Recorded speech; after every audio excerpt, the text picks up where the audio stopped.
welcome in the chamber again today for another important issue, and thank you for accepting the stalking bill that was brought through the House at the last session. Minister, this country is no country for women, and it really is shameful.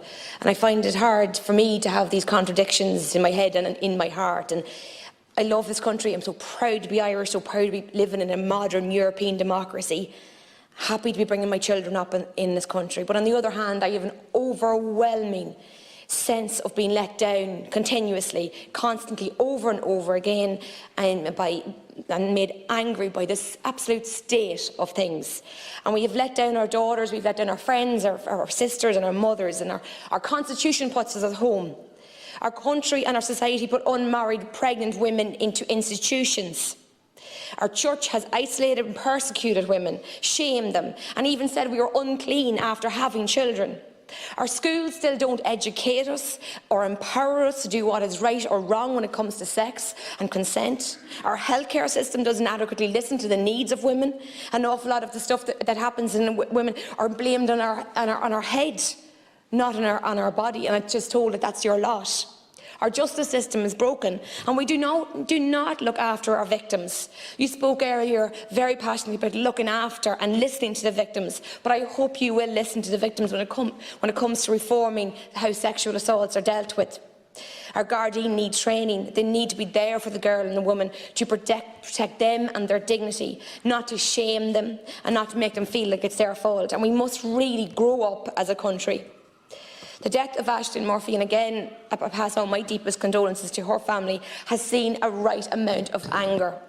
And I hope that people now are listening, men, the state, the government departments are now listening to that anger. But let's remember all those women who have been murdered in Ireland and all across the world, because we're standing here for them. But we're also standing here for the woman who is afraid of her life right now, who is afraid to walk down the street, who is afraid to go home tonight, who's afraid that he's just going to blow tonight and he's going to hurt her even more than usual.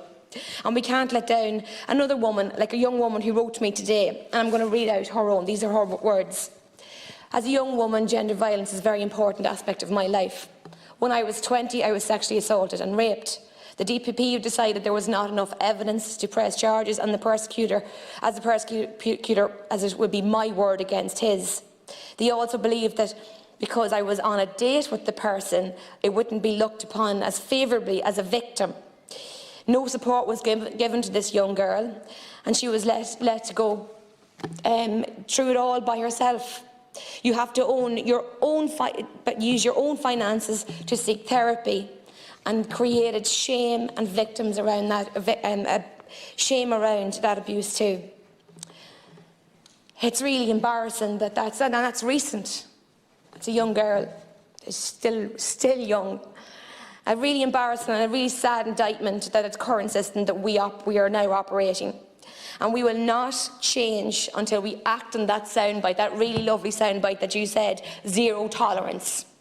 And that zero tolerance needs to be listened to. Put the laws in place, and if those laws aren't bringing convictions, then they're not working.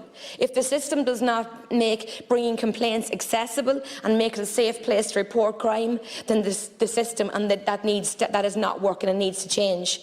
And I think it's a really small thing to ask for us to feel safe and to be safe. And it's a really small thing to ask for perpetrators of violence to be punished for that violence.